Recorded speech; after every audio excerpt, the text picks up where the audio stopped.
It is Friday, December 30th. You're listening to the Wiltfong Whiparound. I'm your host, Lance Glenn, joined as always by the Director of Recruiting for 24/7 Sports, Steve Wiltfong. And Steve, let's get right into it because even though the December National Signing Day has passed us, there's still a lot to talk about in the world of recruiting. And let's start with the college football playoff because obviously that's this weekend. Georgia taking on Ohio State in the Peach Bowl, Michigan and TCU in the Fiesta Bowl. And we're going to kind of go through each individual class of 2023 for these four teams. And let's start with the number one seed, the Georgia Bulldogs. Obviously, Georgia always among the top two, among the top three when it comes to recruiting classes. What can you tell us about the Bulldogs class of 2023 and some of the big names in it that will certainly make an impact in Athens in years to come? Well, Georgia comes into this college football playoff, Lance, with a top 10 offense, number 9 nationally, top 10 defense, number 8 nationally, especially stout against the run, number 1 in the country against the run coming into this ball game against Ohio State. And this is a recruiting class that sets them up to play in college football playoffs for years to come, particularly when you look at the way that Kirby Smart and his staff recruited on the defensive side of the ball. When you look at just the 24/7 Sports composite team recruiting rankings, Damon Wilson is the jewel of the class. They beat the Buckeyes for him on the trail coming into this ball game. Number 2 edge rusher in the land, 6'4", 230-pound athletic freak, extremely explosive, powerful player around the line of scrimmage. He and Samuel Mapemba give Georgia 2 uniquely athletically gifted players on the edge of their defense, along with Gabe Harris, who had a strong senior year. But you look at the defense as a whole. This is the number 1 linebacker class in the hall or in the nation, led by Raylan Wilson, a 6'2", 213-pound uber athletic second level defender. Troy Bowles and C.J. Allen. C.J. Allen, a terrific two-way in-state player. Jordan Hall was a big recruiting win for them at the end of the cycle on the interior of the defensive line as they hold off Alabama and others to secure his pledge. Very athletic group in the secondary, Lance. A.J. Harris, 5-star cornerback, is the jewel back there from a ranking standpoint. But Jonel Aguero is one of the finest football players that I saw play in person in the 2023 recruiting cycle over the course of their career. Got a chance to see him play live as a junior when he was at IMG Academy, but he is a tone-setting, instinctive safety that is arguably the nation's best at his position, but a guy that's going to bring that Georgia Bulldog mindset that they've had on defense along with his traits, but just a tenacious football player. Already a terrific tight end haul for them with Pierce Sperlin and Lawson Lucky. And as you know, they could add to it with Deuce Robinson, the number 1 tight end in the country, who's not going to commit till February. Georgia looks like the one to beat for him. And they're also in terrific position for Walker Lyons, who's going to take a mission. So he's more like a 2024 recruit, but Georgia with multiple future first-round draft picks at the tight end position on their roster right now. It's easy to see why they're recruiting the position at such a high level. Lawson Lucky is our number 2 tight end in the country in the top 247 player rankings. He's a do-everything player at tight end. He can block, play attached, stretch the field, be a mismatch for you. But Chris Peel is another cornerback that can run. Jamal Jarrett, 6'6", 340 pounds. He's got that SEC body type that you're looking for. Receiver was a major position of need for them. They obviously went into the portal there and landed a couple guys at the position, Ra Thomas and Dominic Lovett, but to get the speedster from Texas, Anthony Evans, and then I know that they absolutely coveted Tyler Williams out of the Sunshine State. They hit on a need there. And then this is a really good offensive line class, Lance. Monroe Freeling is the jewel, a 6'7", 283-pound offensive tackle from South Carolina that they beat Notre Dame and Clemson on. And then Bo Hughley, who took visits to LSU, Auburn, Nebraska, and Colorado at the end. Georgia hangs on to him and keeps him in the fold along with All-American Kelton Smith. And then kind of circling back, but Yazid Haynes, I think, is the sleeper of the class at receiver. He's already got an SEC body that can absolutely run. And then Kyron Jones was a kid that they flipped in the secondary at the end. And NC State commit a two-way player for Charlotte Christian, one of the best programs in that state. But he's 6'1", 200 pounds. He'll be ready to go for Georgia right away too. So this is a championship level class. It's the number 2 class in the country. And I think the only question mark with Georgia, if you're looking at the way that they've recruited, is they don't have a quarterback in the fold. But they bring back Carson Beck and Brock Vandegrift to kind of compete after this season. I think that they're going to be in it for Dylan Raiola again, the number 1 overall player in 2024, who Georgia originally led for before he committed to Ohio State. So his recruitment will be interesting, but I expect Georgia to be a major player for Dylan Raiola as he re-enters the recruiting sweepstakes. Yeah, and you mentioned name after name after name, and it's no surprise when talking about all these blue chip prospects that Georgia once again is competing for a national title. They're right now the national title favorites if you're into betting, if you're into the odds. So it's no surprise there. And you mentioned at the beginning, right, Damon Wilson, a guy who Georgia was fighting Ohio State for, and those recruiting wins matter because you've said it here on the show that if you want to compete for national titles, you need to beat other teams that are also competing for national titles on the recruiting trail. Georgia beating Ohio State for Damon Wilson is a big win for Kirby Smart, a big win for the Bulldogs.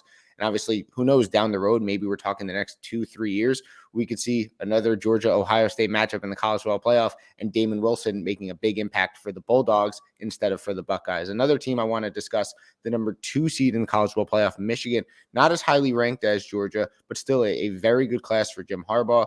A lot of talent in this class as well. What do you like about the Maize and Blue and what they did in 2023? Yeah, player development. There's a lot of size and speed in this recruiting class.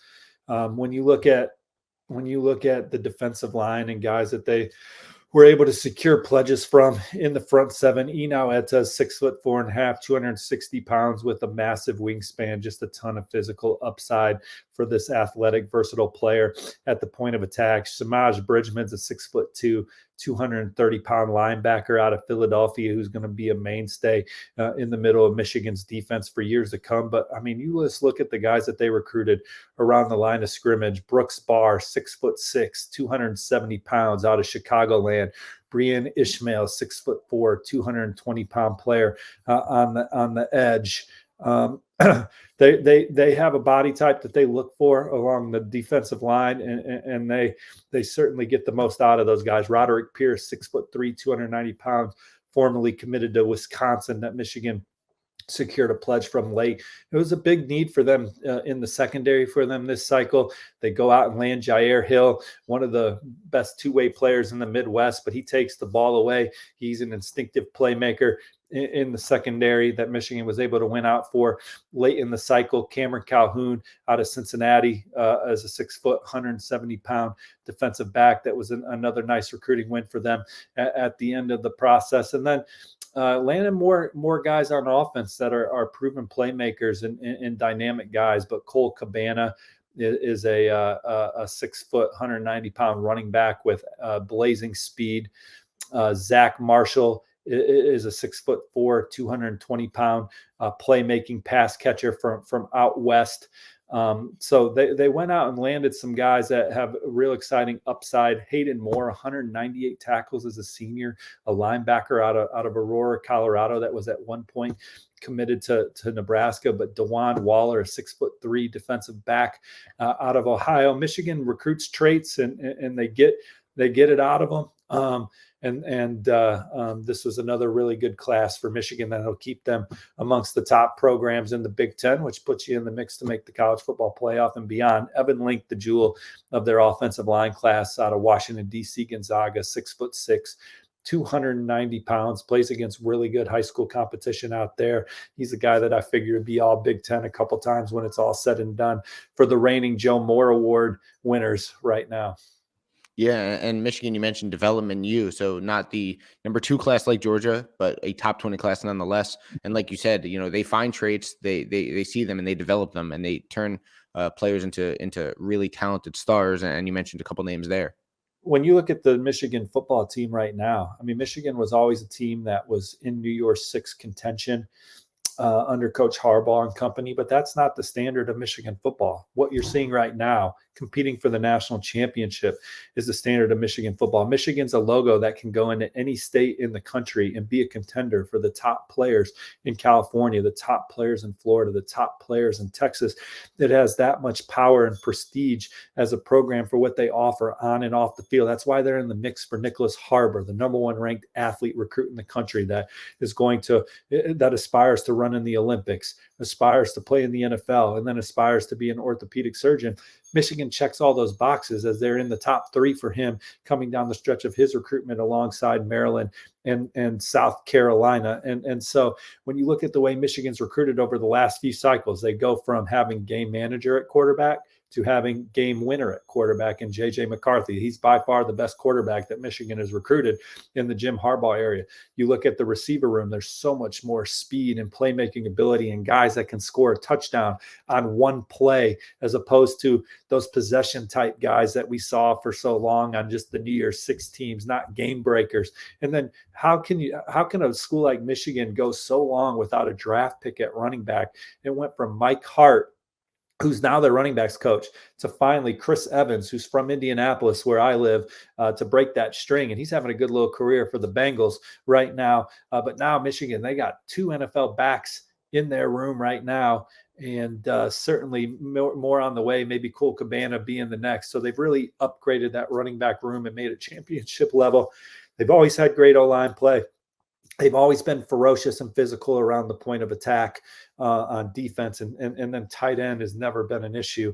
And they have 2 more guys in this class that fit that bill. But I really love the way that Michigan's recruited quarterback, a receiver, and a running back over the last few cycles. And I think those guys are still even improving as a whole collectively. Like J.J. McCarthy is going to be a much better player next year. So it's just it's an exciting time for Michigan. I think they've really elevated the way that they attack those positions on the trail. And now here they are with a chance to win the national championship, a legit chance to win the national championship, Lance. It's going to be exciting, this college football playoff. Yeah, it certainly will be. Look, I have two family members, that one at Michigan right now, another that went to Michigan. So, well, I didn't. Obviously, a lot of excitement with the Glenn family. But one of the teams they have to get through in order to win that national title is TCU. They're matching up in the Fiesta Bowl on Saturday, and the Horned Frogs, one of the names in the name in the college football playoff that has yet to be there. Obviously, Georgia's been there before, won a national title last year. Michigan was there last year as well. Ohio State's been there a couple times, but TCU never been there yet. Here they are playing Michigan 2 versus 3, and a great recruiting class for Sonny Dykes in his first year. And they even have pieces that they can still add to that recruiting class to make it even better. Yeah, but when you just look at this class right now, it's number 18 in the country right now, Lance. And so this is one of the better TCU classes that we've ever seen.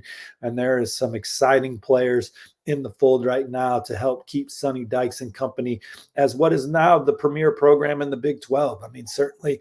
And look, when you look at it, it's kind of, I mean, Oklahoma under Lincoln Riley was the class of the Big 12. But after that, it certainly wasn't Texas.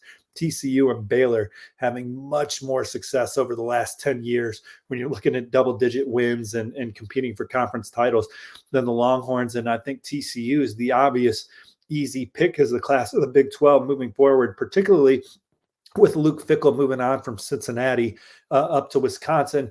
We'll see what Scott Satterfield and company can do with that Bearcats program, but you would figure that Luke Fickell would have had Cincinnati in the mix for the Big 12 title annually as well. But TCU, man, you look at this class right now, they have 24 players in the fold. Warren Roberson did not sign. That one's crucial, a 4-star defensive back. But the guys that did sign, Marcus Deal and Avian Carter are 2 of the best defensive linemen in the state of Texas. Marcus Deal is one of the best 2-way linemen in the entire country. They beat Georgia, USC, among others, to keep Marcus Deal home. Had offers from Oklahoma and Texas. 6'4", 290-pound, explosive, powerful player around the line of scrimmage. And Avian Carter out of Amarillo is another guy that makes a ton of plays in the backfield, a very disruptive player.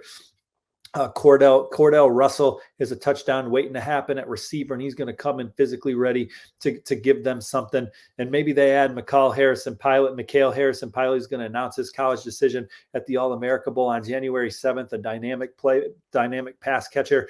I think that TCU leads for him. So if they can add him and Cordell Russell, that's 2 of the more exciting, productive receivers in the state of Texas coming in for them.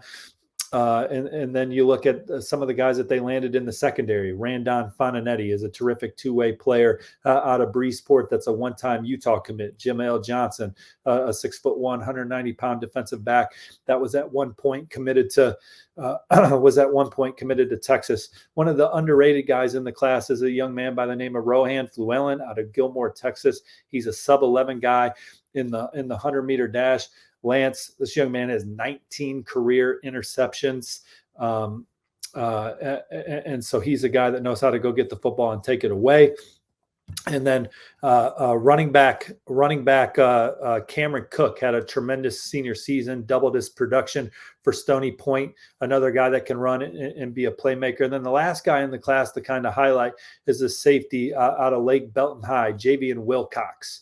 He's an explosive, productive player that's racked up 221 tackles over the last 2 years. Another two-way guy that's been in the end zone 11 times over the course of that season. So a lot of really good football players, a lot of athleticism, a lot of big bodies up front on defense. This is a recruiting class that helps keep TCU amongst the best in the Big 12 for years to come, which now apparently puts you in good standing in the college football playoff standings, which it didn't for a couple of years. The Big 12 was on the outside looking in, but TCU, man, they got themselves a hell of a program right now. But similar to Georgia, they're going to have a question mark at quarterback. They don't have one in this class, so it'll be interesting to see what they do offensively. But with Sonny Dykes and Todd Monken, for that matter, you don't really worry about the offense, but we don't know who the guy is going to be. Yeah, it'll be interesting to see at quarterback. Obviously, Chandler Morris, if you go back to game one, you remember Chandler Morris was originally the starter for the Horned Frogs, got hurt, and then Max Duggan came in and obviously never let up. One quick question, Max Duggan, I went and visited him in high school. I went out to Lewis Central High School, Council Bluffs. His dad was his high school coach, and what a just tough, hard-nosed high school football program he played for. I think he was a 3-sport athlete, really athletic, verified testing numbers. I mean, he was a 4.5 kid with a 4.03 shuttle. He had a shuttle time. Max Duggan had a shuttle time that would make a lot of defensive backs very jealous. His ability to change direction and you see it show up. But he is such a tough, hard-nosed kid. It speaks to his city. He's battled. He's been through some adversity. Kids typically go in the portal these days with some of the adversity that he's had over the course of his career, which includes a coaching change. But he hangs in there. Hiesman finalist, got his team in position to play for the national championship. And I think it just goes back to his foundation, of where he's from, what they are there in Council Bluffs, Iowa. And now he's the leader of this TCU football program that has a chance to beat Michigan and play for all the marbles, man. Yeah, he's just, you saw it in the game against Kansas State, just how tough he is, never quits, never stops. And like you said, the adversity he's gone through at TCU, like you said, most players nowadays would transfer in the face of that adversity, but he stuck it out. Again, wasn't even named the starter to begin the year under Sonny Dykes, yet took the job when Chandler Morris got hurt and never gave it back. And now he's leading the Horned Frogs into the Fiesta Bowl as they try to beat Michigan and get to that national title game. Last team in the college football playoff to discuss, those are the Ohio State Buckeyes. Now, Ohio State, the top-ranked class in the Big Ten, a top 10 class. I don't think they probably finished the way they wanted to. I know Andrew Ivins in his annual winners and losers from Sunny Day had them as a loser, but again, still a top 10 class, a top 6 class for the Buckeyes, and a lot of talented playmakers, a lot of talented blue chippers that will certainly make impacts in Columbus for years to come. Yeah, let's start with the quarterback that they were able to land late. Lincoln Kienholz, top 247 passer, 6'3", 190 pounds. 3-sport standout out of South Dakota that threw for over 9,000 yards in his prep career and 104 touchdowns. He's a state's all-time passing leader, of course, and look, he's a standout in everything he does. He hits darn near 500 in baseball with 6 home runs, and naturally, he's a terrific pitcher. Averaged nearly 20 points per game in basketball as well, and three-time state champion, I believe, but a guy that Ohio State, as they watched senior film on guys, and they could have took a swing at some higher profile guys that were committed elsewhere and maybe been a factor in flipping them. Lincoln Kienholz is the guy that they zeroed in on. He was committed to Washington. Washington, they have one of the best offenses in college football, one of the best quarterback head coaches in the country, in my opinion, and Kalen DeBoer. You see how they were able to turn things around, and they have a chance to win 11 games as we record this morning. They play tonight, Thursday morning, but they have the number 2 total offense in the country, number 1 passing offense in the country. So you figure Lincoln Kienholz would have been a guy that would have kept that rolling for the Huskies. Well, Ohio State, their starting quarterback is annually a Hiesman finalist. So here's his name called in the first round of the NFL draft. Lincoln Kienholz is a guy that has that kind of potential, in my opinion. I think Ohio State sees it that way. That's why they recruited him. That's why they went out and tried to flip him from Washington and ultimately did so. And he sees that kind of potential for himself, and that's why he picked Ohio State. He's going to have a chance to play with some terrific wide receivers. This is arguably the best receiver class in the country. Them are USC, but Brandon Inniss, Noah Rogers, Brandon Inniss, Noah Rogers, Carnell Tate, and Bryson Rogers, and then you throw in the tight end Jelani Thurman, who's maybe as dynamic as they come at the position in the country as well. Ryan Day and company typically boast one of the best offenses in college football because of the playmakers that they have on the perimeter. Well, they're reloading with this group right here. The secondary was obviously a big point of emphasis for Ohio State this cycle. Calvin Simpson-Hunt, Jermaine Matthews, and Malik Hartford were big gets for them, as well as Jaden Bonzu, man, a 6'1", 210-pound a safety from St. Peter's Prep that maybe grows into a linebacker, but a really nice pickup for them, along with Cedric Hawkins. And then the offensive line was another point of emphasis, Lance, for Ohio State in this cycle. Luke Montgomery is the jewel of the class, but keep an eye on Miles Walker, a 6'6", 285-pound offensive tackle from Brunswick School in Connecticut. They beat Texas A&M for him. That recruitment didn't get a ton of national recognition, but I could see Miles Walker kind of emerging as one of the best offensive linemen in the Big Ten. They beat Notre Dame for Austin Silverfield at the point of attack. Same with Joshua Padilla, beating Notre Dame for both of them. And then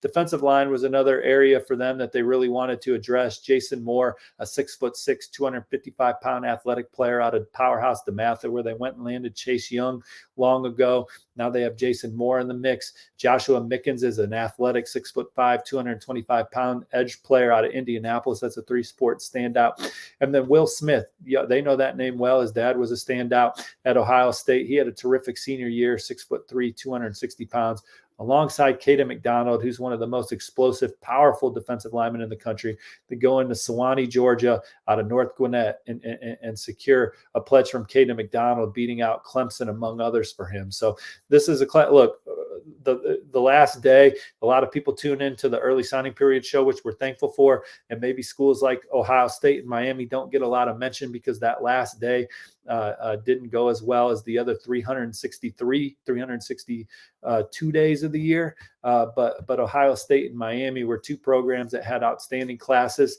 that didn't, maybe the last day got a little bit of the spotlight. But yeah, this is an Ohio State class that certainly keeps their offense potent for years to come. And they landed some guys on defense as they try and continue to build that defense back up under Coach Knowles. That gives them some pieces.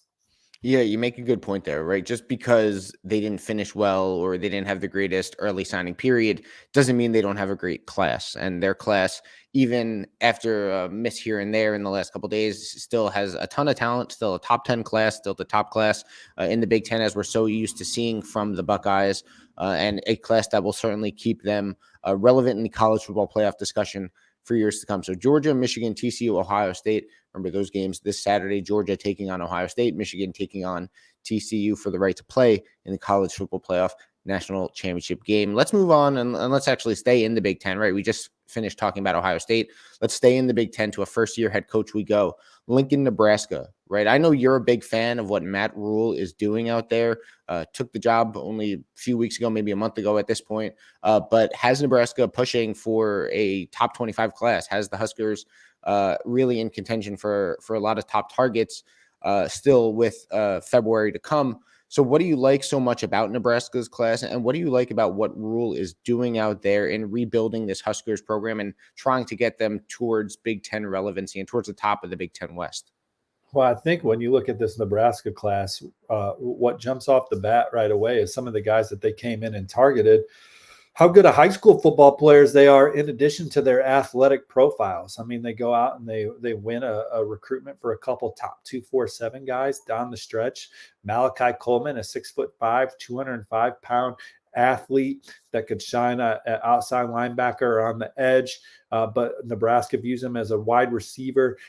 He's a potential mismatch nightmare, one of the fastest players in the country. This is one of the fastest receiver classes in the country, let alone the Big Ten. When you put Malachi Coleman in the fold alongside Jalen Lloyd, a 5'10", 160-pound burner who's going to do both sports in Lincoln, Nebraska. But Quentin Ives, a 6'3", 180-pound running back that E.J. Barthel recruited with this past relationship that he had at UConn. But Quentin Ives is a guy that, I mean, he's a touchdown waiting to happen. I wrote after he committed. As a senior, man, Lance, almost 1,700 yards rushing and 29 touchdowns in 9 games. I know you know Palmyra. You're out there in New Jersey. This is a guy that one college coach compared to James Starks. But Eric Fields is a steel linebacker, a 6'1", 195-pound heat-seeking missile that when you turn on his film, he's a seek and destroy type player. But Princewell Uman is the other top 247 recruiting win that they had here at the end, going into the early signing period. 45 tackles for loss and 21 sacks the last 2 seasons. A lot of big bodies up around the line of scrimmage. Riley Van Poppel, 6'4", 270 pounds. They flipped Vincent Carroll Jackson, 6'5", 285 pounds from Syracuse. Bryce Turner is another kid that can fly, 6'2", 180-pound athlete. So Nebraska recruiting traits, but recruiting a lot of production, and they could add to it. I'm anticipating 2 guys that are committing at the Under Armour All-America game to jump in the fold for them. Cameron Linhart is a defensive lineman, edge player from IMG Academy who took his second official visit to Nebraska at the end of the cycle to hang out with the new staff. And then Ethan Nation out of Roswell, Georgia, has been one of the Peach State's best two-way players the last couple of years. He's got 14 career receiving scores and 12 interceptions over the last 3 seasons. He burst on the scene as a national recruit with 8 interceptions as a sophomore. So if Nebraska lands those 2, they'll move into the top 25, and then they're not done. They'll still be looking for guys between the early signing period in February, guys that didn't sign that could still end up in their class. And knowing what I know about Matt Rhule and company, they're going to find some guys under rocks that all of a sudden you turn on their film and no kidding, they're damn good, they're productive, and then all of a sudden they have athletic traits. No one minds as well as Matt Rhule and his staff. And it's not just him, man. He's got guys around him that have worked for him at various places. They built Temple. He's the best coach in Temple history, built them into a championship contender. Then they go to Baylor and bring that up from ruins. The program was decimated by all kinds of off-field issues. He builds them back into a champion in the Big 12, and now he's at Nebraska where he's going to try and restore glory there. And it's because they evaluate well, they find guys, they know how to look for guys, and then they know how to build relationships with their top targets as well as anybody. There's such a great cohesion with the guys he hires. And then Matt Rhule himself is one of the more normal jokers that you have as a head football coach, man. It's he's got a unique personality when you stack him alongside other head coaches in college football. And I think on the recruiting trail, just how natural and easygoing, how comfortable he makes people feel with him is why young men want to come play for him. And then that translates to him as a coach, because what you see on the recruiting trail is still what you're going to get with him as a head coach. There's no change. And so they create a great culture that their players want to play in, and then the wins pile up. Yeah, and you have to think that Matt Rhule is going to get that program turned around sooner rather than later. And you mentioned Quentin Ives, a guy near me, Palmyra, about an hour 15 away from me. I'm more towards central Jersey. Palmyra is down in South Jersey by Philly, but I remember Palmyra. Kelvin Harmon, a former first team All ACC receiver for NC State, went to Palmyra High School, and he had quite the successful college career and was with the Washington Redskins, now the Commanders, obviously for a little while too. Don't know if he's still with them, but nevertheless, another standout from Palmyra, and Quentin Ives, someone who I'm sure will make an impact long term, for the Huskers. Another team we want to discuss, Steve, the Oregon Ducks, probably the team that finished the best on signing day, a team that even after losing Dante Moore was still able to nab one of the top quarterbacks in the country in Austin Novosad. And I know we've talked about Oregon at length, and on the 247sports.com site, we've discussed how well they did during the early signing period at length. But man, it can't be overstated what Dan Lanning did. They notched the bowl win last night, beating North Carolina. And what was a great game. I don't know if you were able to catch any of that game, but it was a great holiday bowl. Bo Nix, I think, has solidified himself as one of the Heisman contenders for 2023 after that performance for sure.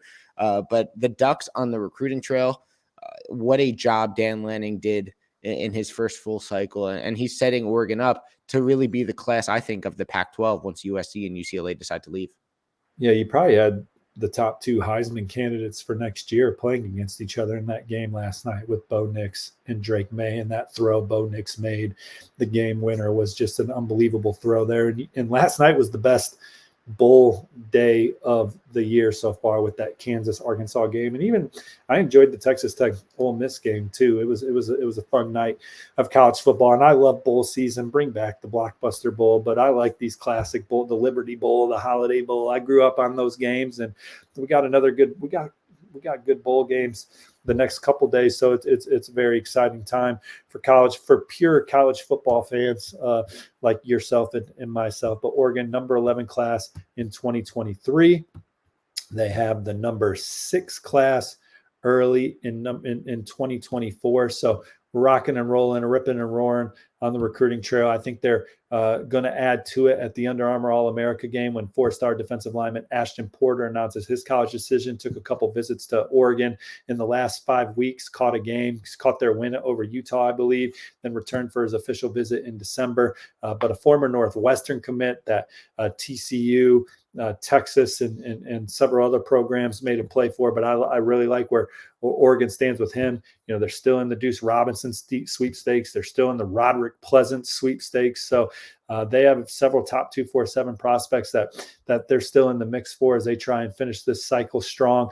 And then in 2024, another touted prospect that I love their position for is linebacker Justin Williams out of Conroe, Texas, Oak Ridge High. He's the number 4 linebacker in the country in the 247 Sports Composite team recruiting rankings. I think as it stands right now, Oregon's going to be very tough to beat for him. And they're going to be extremely fun to follow on the trail because like Dan Lanning kind of gives me Matt Rhule vibes with the way that they operate and the presence that they have as men. The way they go out and recruit. I think that, recruits and their families really enjoy being around Dan Lanning as well. And so obviously Oregon, they're building under this new staff, 10 wins. They're going to bring back a pretty damn good football team next year.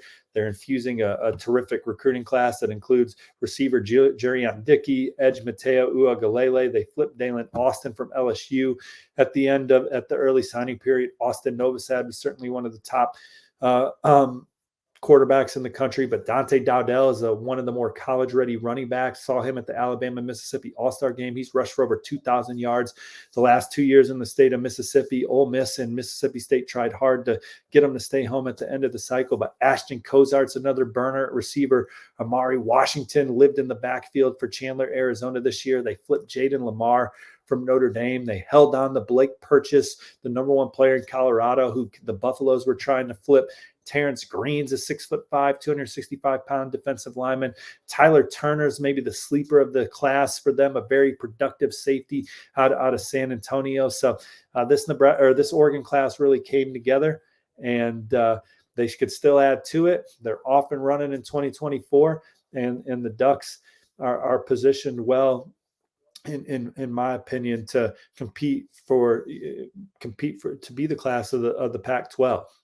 Yeah, and they have the top class in the Pac-12 for this current cycle. And you mentioned not only were the additions great for Oregon, but it was maintaining and keeping some guys in the fold, like a Blake Purchase, who Colorado was going hard after, or a Dante Dowdell, who you've spoke extensively about on Whip Right. Around as well as on the College Football Recruiting Show.